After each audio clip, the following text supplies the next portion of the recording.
आज आपण मुक्ताईनगर जिल्हा जळगाव येथील बसस्थानक व बस डेपोला भेट देणार आहोत। कधी कधी मुख्यमंत्री पदाचे भक्कम दावेदार असणारे एकनाथराव खडसे यांचा हा मतदारसंघ होता। सद्यस्थितीत या ठिकाणी आमदार चंद्रकांत पाटील यांचे वर्चस्व दिसून येते। मुक्ताईनगरचे नाव एदलाबाद होते, परंतु येथील मुक्ताबाईच्या पाऊल खुणांमुळे नावामध्ये पुनश्च बदल झालेला आहे। आता आपण मुक्ताईनगर आगारात प्रवेश करीत आहोत। हे आगाराचं प्रवेशद्वार आहे आणि यामध्ये गेल्यानंतर आपल्याला नेमकं आगाराची स्थिती काय आहे ते कळणार आहे। आपण आगारात ज्यावेळेला मध्ये जातो त्यावेळेला साहजिक आहे, पावसाळी वातावरण असल्यामुळे काही ठिकाणी चिखल आहे, परंतु आता आपण आपली गाडी पार्क केल्यानंतर बघूया नेमकं या आगारात काय सोयी सुविधा आहेत आणि हे आगार कशा पद्धतीने कार्य करते। या ठिकाणी आपली कार्यकर्ते मंडळी आपली वाट देखील बघत आहेत। आपण बघू शकता, आपण मध्ये आल्यानंतर मध्ये आपल्याला एस टीचा ताफा दिसतोय। चारही बाजूला एस टी बसेस लागलेल्या आहेत।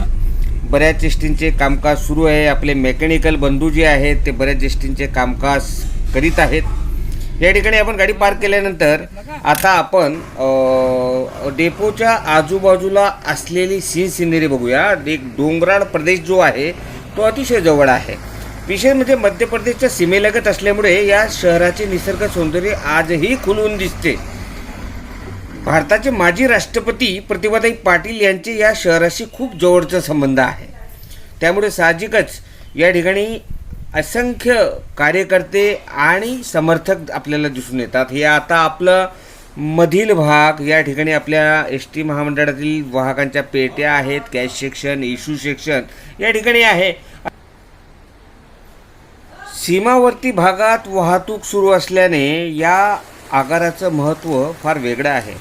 या ठिकाणी जो कर्मचारी वृंद कार्य करीत असतो तो अतिशय मेहनती आहे।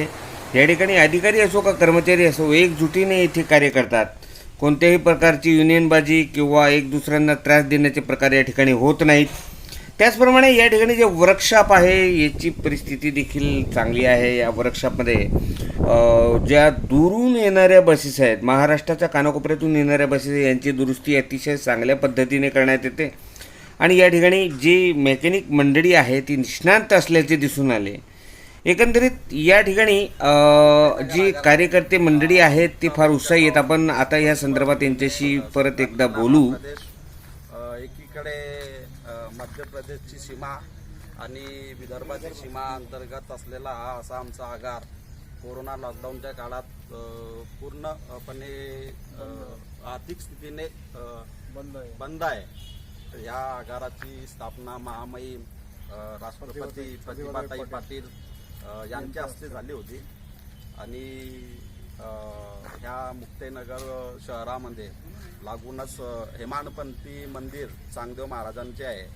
तिथं दोन राज्य म्हटलं तर चालेल, एक मध्य प्रदेश आणि एक विदर्भ हे लागून आहे आणि सध्या परिस्थिती लॉकडाऊनची असल्यामुळे आमचं आगार काही दिवसासाठी बंद होतं, आता सुरू झालेलं आहे। ते आनंदमय झालेलं आहे वातावरण आमचं की बा काहीतरी आम्हाला जॉबसाठी म्हणा की काही बनवून फिरावं लागत नाही होतं आणि आता आपली प्रॉपरली जॉबसाठी आम्ही आलेलो आहे आणि ते एक खुशी म्हणून खूप आनंद झालेला आहे।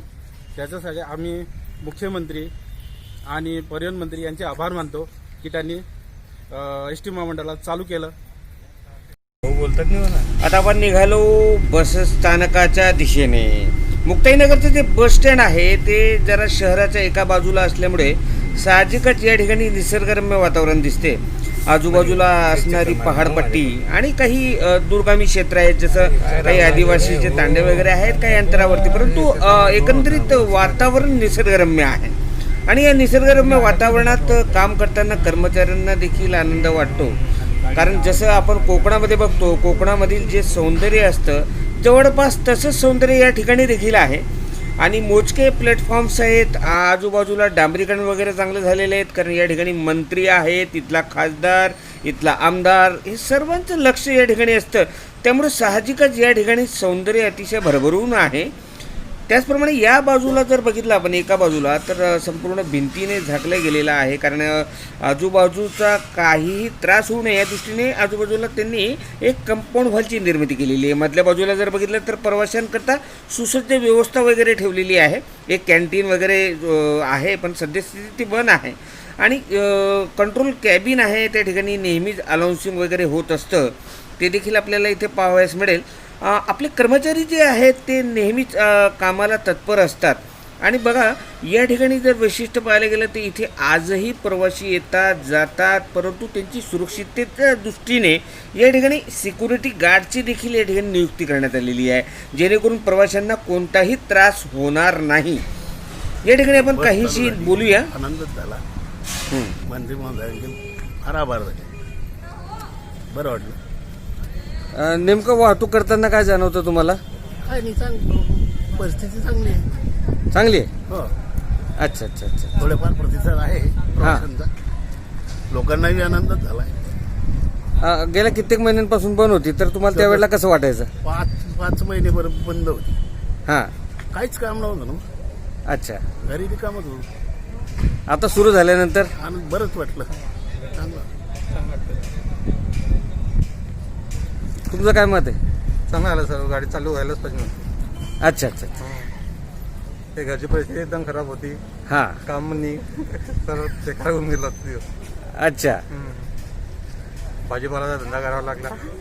असं आहे का? काय का सांग. धन्यवाद. ठीक आहे सर. 3051 जामने, नेमकडी सावळा हिंगणा, नागापाटा बोदळ जामने, 3051 जामने.